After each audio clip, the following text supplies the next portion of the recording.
ஒன்றிய கழக செயலாளர், மூத்த ஒன்றிய செயலாளர் அருமை அண்ணன் கே.எஸ். சந்திரன் அவர்கள் தலைமையில் எழுச்சியோடு நடைபெற்றுக் கொண்டுள்ள இந்த பொதுக்கூட்டத்திற்கு தமிழ்நாட்டிலேயே சிறந்த பேச்சாளர், அவர் பேசினால் சிரித்து கொண்டே இருக்கலாம். சிரிப்பு மட்டுமல்ல, சிந்திக்கவும் வைக்கக்கூடிய ஒரு ஆற்றல் மிக்க பேச்சாளர். அவருடைய தேதி நம்முடைய ஒன்றிய கழக செயலாளர் கிட்டத்தட்ட ஒரு வருட காலமாக கேட்டு இப்போதுதான் நம்முடைய அன்னவாசல் நகரத்திற்கு தேதி கிடைத்துள்ளது. அப்படிப்பட்ட பேச்சாளர் அண்ணன் சிவாஜி கிருஷ்ணமூர்த்தி அவர்கள் நம்முடைய அன்னவாசல் நகரத்துக்கு தெற்கு ஒன்றியத்துக்கு வருகை தந்துள்ளார். அவரை நம்முடைய மாவட்ட ஒன்றிய பேரல் கழகத்தின் சார்பிலும் நம்முடைய அன்னவாசல் பொதுமக்கள் சார்பிலும் உங்கள் கரவொலியோடு வருக வருக வருக என வணங்கி வரவேற்று இந்த நிகழ்வில் பங்கேற்றுள்ள அருமை அண்ணன் மாநில விவசாய தொழிலாளர் அணி துணைத் தலைவர் அண்ணன் சந்திரசேகரன் அவர்களே, வந்துள்ள அனைவரையும் வரவேற்றுள்ள தம்பி, தன்னுடைய தந்தை விட்டு சென்ற பணியை அவர் வழியில் இந்த இயக்கத்துக்காக உழைத்து கொண்டுள்ள அருமை தம்பி பேரல் கழக செயலாளர் முகமது ரிசா அவர்களே, நம்முடைய மாவட்ட கழகத்தின் அவைத்தலைவர், எப்போதும் பேச மாட்டார், இன்றைக்கு எனக்காக பேசியுள்ளார். நம்முடைய மாவட்ட அவைத்தலைவர் அருமை அண்ணன் அருள் வீரமணி அவர்களே, இந்த நல்ல நிகழ்வில் நம்முடைய மாவட்ட கழகத்திற்கு கிடைத்த சொக்கத்தங்கமாக கீழக்குறிச்சி சொக்கலிங்கம் பெற்றெடுத்த தவ புதல்வன் அருமை தம்பி தலைமை கழகத்தின் பேச்சாளர் தம்பி தமிழினியன் அவர்களே, இந்த நல்ல நிகழ்வில் பங்கேற்றுள்ள நம்முடைய ஒன்றிய பொதுக்குழு உறுப்பினர் தம்பி ஆர்.எம். செந்தில்குமார் அவர்களே, மாவட்ட அணிகளின் துணை அமைப்பாளர் அம்பு தம்பி அரங்கநாயகம் அவர்களே, தங்கை உஷாராணி அவர்களே, அருமை சகோதரி பிரபா அவர்களே, தம்பி சுந்தரராஜன் அவர்களே, அண்ணன் டாக்டர் கே.எம்.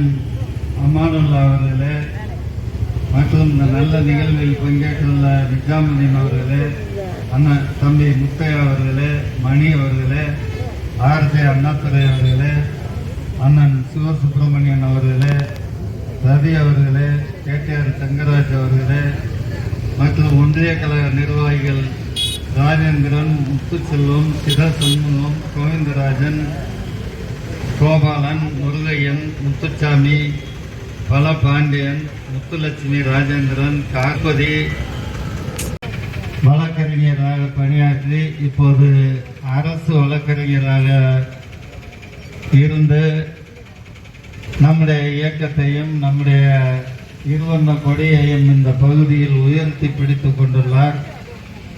நம்முடைய சிவாஜி அவர்கள் பேசி நாமெல்லாம் கேட்க வேண்டும். அவருடைய நேரத்தையும் எடுத்துக்கொண்டார். அவர் பேசியதில் வருத்தமில்லை, ஆனால் அவர் பேசியதில் கடைசியாக பேசியது அடுத்த ஆண்டு நடைபெற உள்ள சட்டமன்ற தேர்தலில் கருப்பு சிவப்பு வேட்டி கட்டிய ஒரு தொண்டன் நம்முடைய விராலிமலை சட்டமன்ற தொகுதி உறுப்பினராக தேர்ந்தெடுக்கப்பட வேண்டும் என்ற ஒரு எண்ணத்தை சபதமாக நம்முடைய தலைவர் தளபதி அவர்கள் பிறந்த நாளில் சபதமாக எடுத்தார். அந்த சபதத்தை இங்கே இருக்கின்ற கழக தோழர்கள், கழக முன்னோடிகள், ஏன் அன்னவாசல் பொதுமக்கள் அனைவரும் அந்த சபதத்தை எடுக்க வேண்டும். உதயசூரியன் நம்முடைய சட்டமன்றத்தில் உதிக்க வேண்டும். நம்முடைய தலைவர் தளபதி அவர்கள் 234 தொகுதிகளில் 200 தொகுதி வெற்றி பெற வேண்டும் என்ற இலக்கை நிர்ணயித்துள்ளார். அந்த 200 தொகுதிகளில் முதல் தொகுதியாக வெற்றி பெறப் போவது விராலிமலை சட்டமன்ற தொகுதி என்பதை நம்முடைய தலைவர் தளபதி அவர்களுக்கு நாமெல்லாம் அன்பு பரிசாக வழங்க வேண்டும். அந்த வார்த்தை அளவில் மேடை அளவில் இல்லாமல் செயலளவில் அதை செய்வதற்கு நாமெல்லாம் உறுதியோடு உழைப்போம் என்று நம்முடைய தலைவர் தளபதி அவர்கள் பிறந்த நாளில் அவர் பல்லாண்டு காலம் வாழ வேண்டும். வாழ்ந்து நம்முடைய நாட்டையும் இன்றைய தினம் நம்முடைய 8 மாநிலத்தில் உள்ள முதலமைச்சர்கள், துணை முதலமைச்சர்கள், இந்தியா முழுவதும் உள்ள அனைத்து கட்சி தலைவர்களையும் கூட்டி அந்த நம்முடைய டீலிமிட்டேஷன் மறுவரை தொகுதி மறுவரை இந்திய நாட்டில் எங்கெல்லாம் பாரபட்சமாக நடக்க போகிறதோ அதை தடுப்பதற்கு முதல் தலைவராக இந்திய நாட்டில் உருவாகியுள்ள தலைவர் நம்முடைய தமிழ்நாட்டின் தலைவர், தமிழ்நாட்டின் முதலமைச்சர் தலைவர் தளபதி.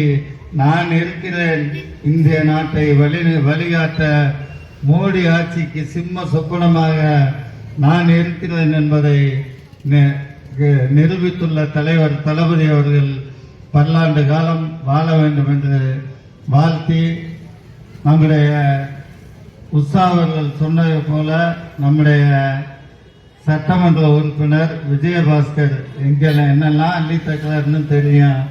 ஆனால் நம்முடைய தமிழ்நாட்டில் நம்முடைய முதலமைச்சர் தலைவர் தளபதி அவர்கள் ஆட்சியில் நம்முடைய சட்டமன்ற தொகுதிக்கு செய்ததை விட அவர் எதுவும் செய்யவில்லை. கடந்த சில நாட்களுக்கு முன்பாக விராலிமலையில் முதல்ல என்ன சொன்னாங்க, நம்முடைய முதலமைச்சர் உரிமை தொகை 1000 ரூபாய் கொடுக்க மாட்டார்னு இதே விஜயபாஸ்கர் சொன்னார். இப்ப தலைவர் சொன்னதெல்லாம் செஞ்சிட்டார். பெண்களுக்கு பேருந்தில் இலவச பயணம் அப்படின்னு சொன்னார். நம்ம எல்லாம் போயிட்டு இருக்கோமா, தாய்மார்கள்லாம் கை தூக்குங்க, இலவசமா பஸ்ல போறவங்க அத்தனை பேரும் போயிட்டு இருக்கீங்க, போகாதவங்களே இல்லை. அதுக்கு பின்னாடி பஸ்ல போனோம், உரிமை தொகை 1000 கொடுக்க மாட்டாங்க நம்பாதீங்கன்னு சொன்னார் விஜயபாஸ்கரும் எடப்பாடியும் சொன்னாங்க. ஆனால் கடந்த ஆண்டு செப்டம்பர் மாதம் 15ஆம் தேதி முதல் கிட்டத்தட்ட 1,20,00,000 பெண்களுக்கு மாதம் 1000 ரூபாயை அள்ளி தந்த முதலமைச்சர் நம்முடைய தமிழ்நாட்டின் முதலமைச்சர் தலைவர் தளபதி அவர்கள். ஆக செய்ய முடியாது அப்படின்னு சொன்னாங்க. மோடி கிட்ட சொல்லி பணம் கொடுக்காதுன்னு நிப்பாட்டினாங்க. ஆனால் என் நாட்டு பெண்களுக்கு நான் கொடுத்த வாக்குறுதியை எப்பாடுபட்டாலும் நிறைவேற்றிய தலைவர் நம்முடைய தலைவர் முதலமைச்சர் தலைவர் தளபதி.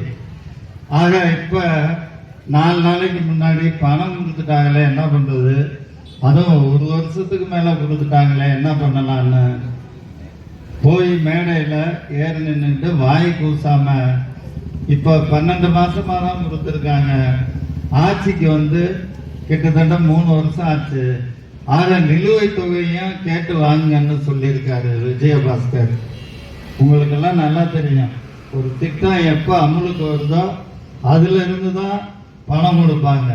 அதுக்கு முன்னாடி எந்த முதலமைச்சரும் எந்த நாட்டிலையும் கொடுத்த வரலாறு இல்லை. சரி, நான் கேட்கிற விஜயபாஸ்கர், நாங்க சொன்னதை செஞ்சிட்டோம். நீங்க டோக்கன் கொடுத்தீங்களே, டோக்கன் வாங்கினோமாமா என்ன சொல்லி ஓட்டு கேட்டாரு. தேர்தலுக்கு முன்னாடி டோக்கன் ஒன்று கொடுத்து தேர்தலில் எனக்கு ஓட்டு போடுங்க, நான் ஜெயிச்சு வந்தோடனே மூக்குத்தி கொடுப்பேன்னு டோக்கன் கொடுத்தாரா இல்லையா? வாங்கினோமா? டோக்கன் இருக்கு. மூக்குத்தி கொடுத்தாரா? 4 வருஷம் ஆச்சு. ஆக இப்ப வருஷத்துக்கு ஒரு மூக்குத்தின்னா 4 மூக்குத்தி வாங்கணும்.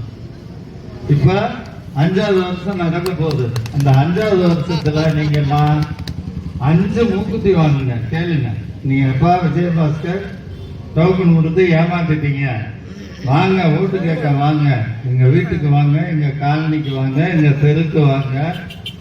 வர்றதுக்கு முன்னாடி 5 மூக்குத்தியை கொடுத்துட்டு வாங்க. ஒன்றும் இங்க திருவங்க வாசல்ல வெட்டி எடுக்கிற அந்த தங்கமே போதும். அவர் ஒன்றும் உழைச்சு சம்பாதிச்ச பணத்தை கொடுக்கணும்னு அவசியமே இல்லை. இங்க வெட்டி இந்த பக்கத்துல வெட்டி எடுத்த அந்த தங்கம் கிட்டத்தட்ட அது கல் இல்லை, தங்கம் தான். ஆக எத்தனை 1000 கிலோமீட்டர் கீழே சதுர அடி வெட்ட முடியுமோ அவ்வளவு வெட்டி எடுத்து முடிச்சிட்டாரு. ஆக ஒரு வீட்டுக்கு 5 மூக்குத்தி கொடுக்கறதுங்கிறது அவருக்கு சாதாரண விஷயம்தான்.